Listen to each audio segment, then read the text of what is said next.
Olá, irmãos amigos.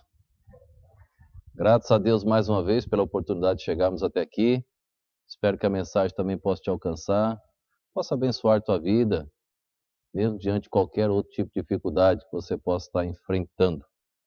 Se você puder nos ajudar dando um like aí no joinha, ajuda a propagar as mensagens. A própria plataforma do YouTube, ela vai propagar as mensagens. Assim mais pessoas podem assistir. Como nosso objetivo é abençoar, toda a glória para o Pai. Se você nos ajudar assim, vai abençoar bastante. Se você quiser se inscrever no canal, você vai ficar recebendo as notificações diárias todos os dias quando entra uma mensagem nova. Estaremos publicando diariamente, todos os dias, um tema diferente. Nós queremos demonstrar, tá? Nesse momento, nessa meditação, retire as cinzas.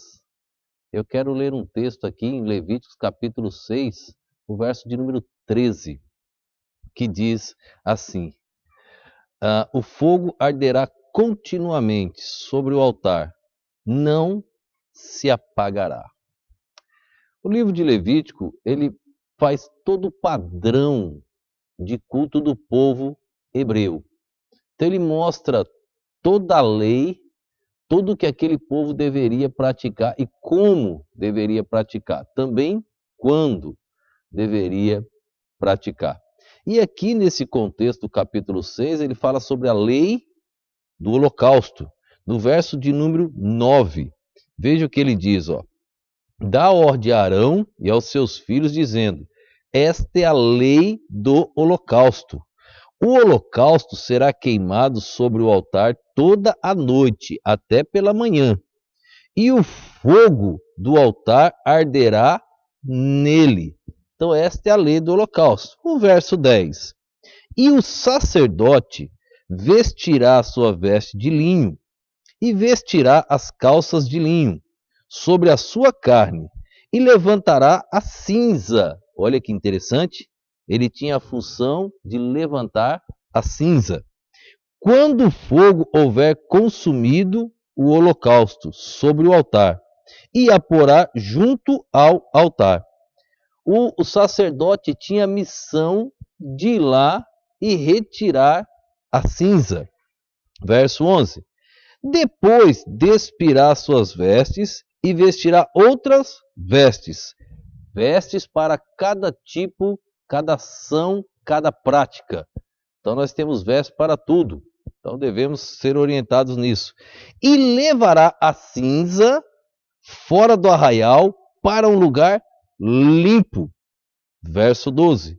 O fogo que está sobre o altar arderá nele, não se apagará, mas o sacerdote acenderá lenha nele cada manhã, e sobre ele porá em ordem o holocausto, e sobre ele queimará a gordura das ofertas pacíficas. O sacerdote tinha a missão de manter o material ali, a lenha, para que aquele fogo não viesse a apagar. Só que tinha algo que atrapalhava aquela chama, a cinza. Não sei se vocês já repararam o formato de uma churrasqueira. A maioria das churrasqueiras fabricadas, ela tem um formato cônico. E no eixo tem um furo.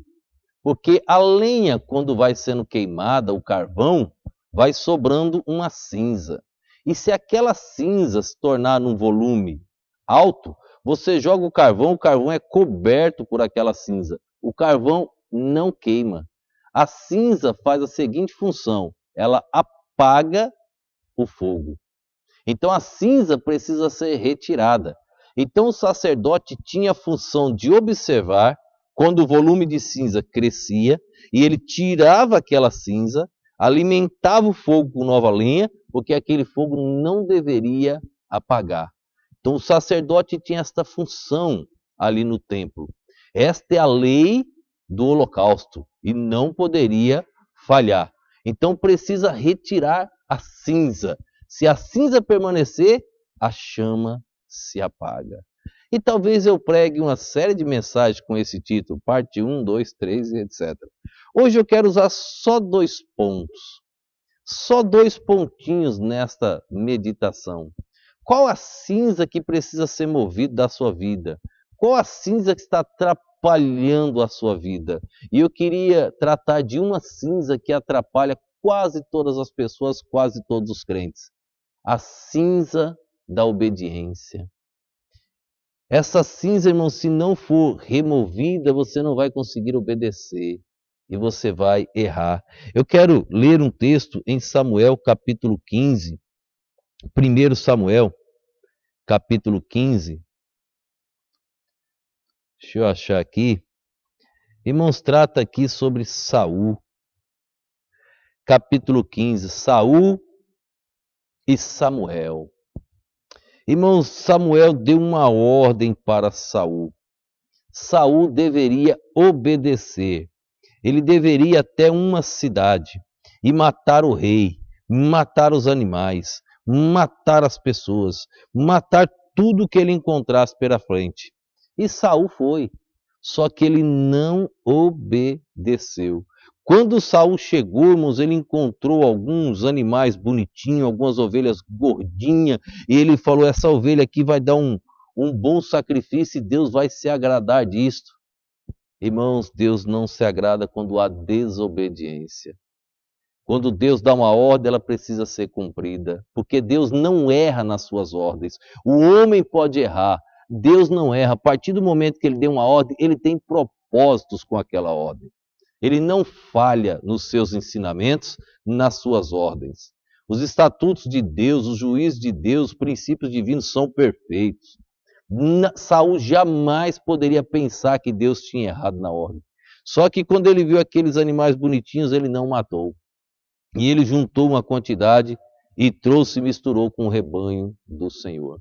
O texto também diz que ele poupou a vida do rei Agag. Outro erro gravíssimo para Saul. Interessante que naquele momento quem aparece novamente no contexto? Samuel.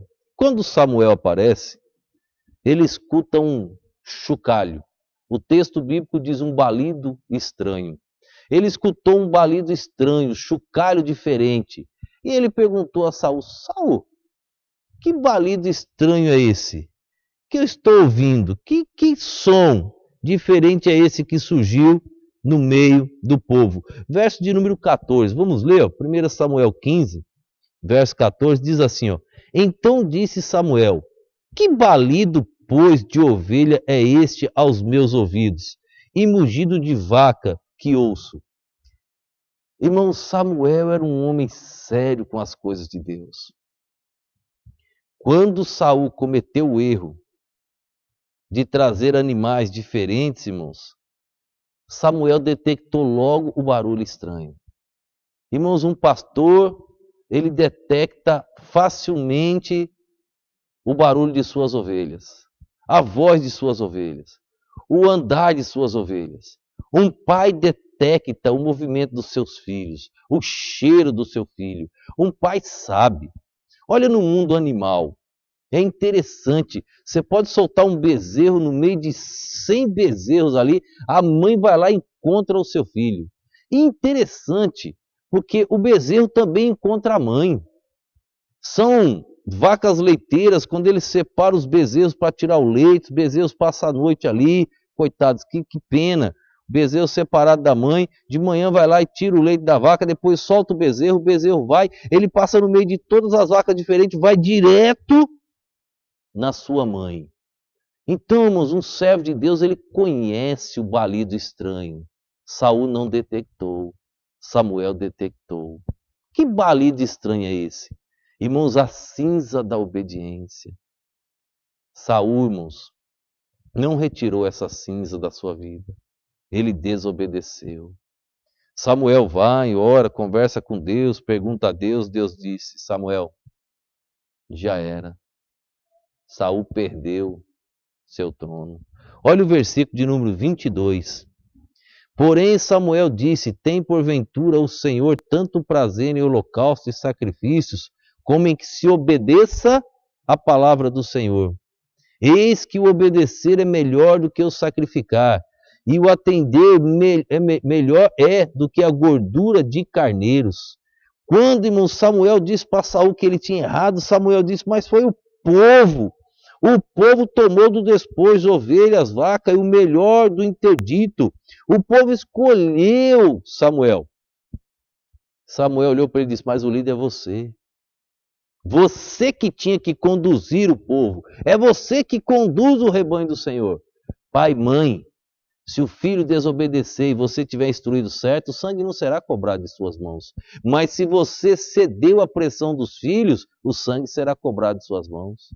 Ló não teve muita moral para cobrar os filhos. Ele não era uma pessoa no sentido de bom caráter para orientar a família. Então ele não podia. Então, irmãos, vejam, nós temos essa responsabilidade sobre a família. Samuel disse a Saul: Saul, você era o líder. A partir de agora acabou seu reinado. Irmãos, o texto bíblico diz que ele se agarrou às vestes de Samuel, ele disse: pequei, e chorou, implorando.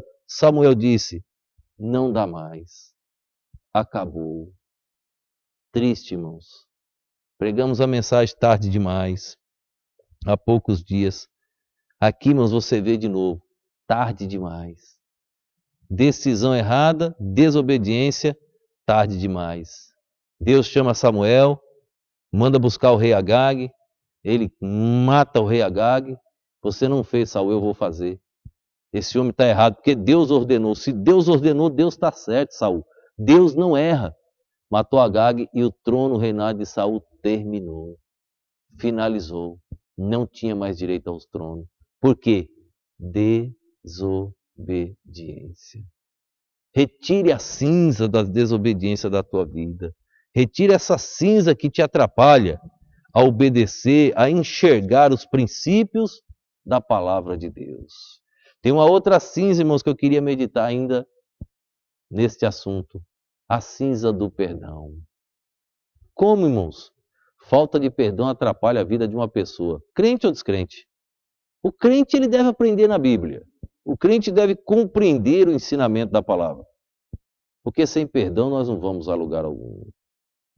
Alguns anos atrás estávamos construindo esse santuário. E era tarde da noite, estávamos concretando os pilares na lama ali, os pilares, enchendo os pilares no chão, com os refletores ligados. Isso já eram as 2 da manhã, quando terminamos ali. E no sábado seria o sepultamento da mãe do nosso missionário Benevaldo de Mangaída. Ela tinha vindo a óbito, seria o sepultamento da Mangaída. E nós estávamos trabalhando aqui, fomos para o sepultamento naquele sábado, e depois do sepultamento, minha esposa falou comigo: você vai trabalhar mesmo no dia do sepultamento? Eu falei: irmã, queria ver o templo pronto. Nós vamos para o sepultamento e a gente volta. Fomos para o sepultamento, chamamos o missionário Benevaldo para ele ficar aqui com a gente. Falou: não, pastor, vou para casa. Então vá. Ficamos acompanhando ele pelo celular e ele estava lá. E nós continuamos trabalhando. Era madrugada, quando terminamos um pilar ali, e aí juntamos as ferramentas, íamos guardar. Um dos irmãos falou assim: queria ver se o pastor aguentava até o dia amanhecer. Eu pensei, falei: vamos lá. Joguei o carrinho no chão, as ferramentas, aí o outro irmão olhou e falou: tá vendo, você ficar com brincadeira, você já conhece o pastor, agora eu quero ver quem vai ficar. Esse irmão acabou nem ficando, deixou a gente sozinho. Mas pegou eu, Décio, Jurandir, Rosan, pegamos uma equipe ali, pelo menos alguns nomes eu lembro, não lembro de todos. Já faz alguns anos. E nós continuamos ali. Deu 7 horas da manhã, estávamos trabalhando sábado e domingo. Os irmãos assumiram a EBD, já ficaram na EBD, já sabiam que eu não iria. E o pessoal passou por aqui para ir para as congregações. Aí uma irmã chegou e falou: pastor, já chegaram? Eu falei: não, nós estamos desde ontem trabalhando, não paramos. Tiramos direto. Ela: meu Deus. Aí continuamos, meu celular tocou. Já era quase 8. Uma irmã telefonando: pastor, tudo bem? Tudo bom. O senhor está em casa? Eu falei: não, estou aqui na construção. Já? Eu: não. Desde ontem, não fomos para casa ainda não. Ela: meu Deus. Vocês vieram do sepultamento direto? Foi. Viemos do sepultamento direto. Ó, pastor, é que eu tenho uma notícia ruim aqui. Foi outra? É. Ela mencionou que a filha de uma irmã foi assassinada. Por quem? Pelo próprio marido. Ele era ciumento. Eu ia fazer estudo lá na casa da irmã e ele não deixava a esposa participar, não. A mãe tinha que ir lá buscar e trazer Ela nem podia vir sozinha, ciumento. Mas ela ouviu várias vezes, até mencionou algumas vezes que queria se entregar a Cristo. Jovem, foi morar com ele, tinha 12 anos de idade ainda, adolescente, pré-adolescente, imagina. Mas agora, assassinada com um tiro na cabeça. Deixou uma criancinha de poucos meses, cerca de 5 ou 6 meses, parece que uma de 2 anos e uma de 3 ou 4. 3 crianças. Entrou, despediu da sogra, que é membro da igreja mãe, e saiu e assassinou a filha. Nós paramos a construção naquele instante. Paramos o trabalho, fomos prestar a nossa solidariedade, nossa ajuda naquele momento. A família se revoltou, incendiaram a casa que eles moravam. Alguns filhos a polícia levou, fomos lá, ajudamos, soltaram e voltaram para casa, graças a Deus. Mas o ódio continuou. Compreendemos, né? Tinham matado a própria irmã. No momento, na segunda-feira, na hora do velório, e a irmã falou: pastor, o senhor fica aqui comigo. Eu fiquei do lado da irmã, na frente do caixão. Rede Globo, Record, SBT, as emissoras de televisão ali filmando. E aquele clima de revolta, o pessoal estava revoltado. E eu falei: meu Deus, o que eu prego aqui? O pessoal chegou em volta do caixão, cercou assim. E eu dei uma palavrinha rápida. E a irmã pediu a palavra: pastor, eu posso dar uma palavra? Eu falei: pode. E ela disse assim: jovens, adolescentes, vocês que aqui estão, minha filha está nesse caixão. Porque lá atrás ela me desobedeceu. E agora eu estou aqui velando minha filha, com 3 netinhas. Imagina que cena, irmãos. A palavra dela foi muito mais impactante que a minha. E eu falei: amém, espero que toque nesses corações. Ao sairmos em direção ao local do sepultamento ali, com o caixão, eu encontrei um dos filhos e fui falar com ele: olha, vingança não resolve. Minha vida inteira eu trabalhei com vingança. Nunca ganhei nada. Ele olhou sério para mim: e eu faço o quê, pastor? E eu vi que o clima não estava para conversa naquela hora. E eu disse: deixa para lá. Voltamos, irmãos, na casa da irmã. As emissoras de televisão não deixavam ninguém em paz. Eu pedi para eles ir embora. Gente, deixa a família um pouco. Olha o clima, ajude, por favor. Mas é o que eles fazem, né, os repórteres. Os anos passaram, irmãos. Um dia, uma das filhas adoeceu. Uma das netas, né? E ela foi hospitalizada. Já tinha passado muitos anos já. O rapaz ficou solto, respondendo em liberdade. E um dia a garotinha estava internada no hospital. E lá estava a nossa irmã aqui da igreja, acompanhando a netinha. Até hoje ela cuida das netinhas. Grande responsabilidade. Já virou bisavó, e uma das netinhas já tem filho. Ah, quem entra, irmãos, naquele quarto? O assassino da própria filha. Ela me contando, ela disse: pastor, eu comecei a tremer, tremer, tremer. Eu não sabia o que fazer, não sabia o que falar, pastor. Mas eu não tinha ódio no meu coração. Eu não tenho ódio no meu coração, pastor. Eu quero a justiça divina, mas eu não tenho mágoa. Eu não consigo odiá-lo. Irmãos, a cinza que atrapalha você perdoar. Lá na lei do holocausto, irmão, se não tirasse a cinza, a chama apagava. Se você não tirar essa cinza, a chama do perdão apaga e você não consegue perdoar as pessoas. E se você observar, irmãos, o nosso Senhor Jesus Cristo perdoava qualquer um. Esta irmã não tinha mágoa no coração. Ele abraçou chorando: me perdoa, me perdoa, me perdoa. Era só o que ele falava. Tente perdoar. Quando você não perdoa, você não tem paz no coração.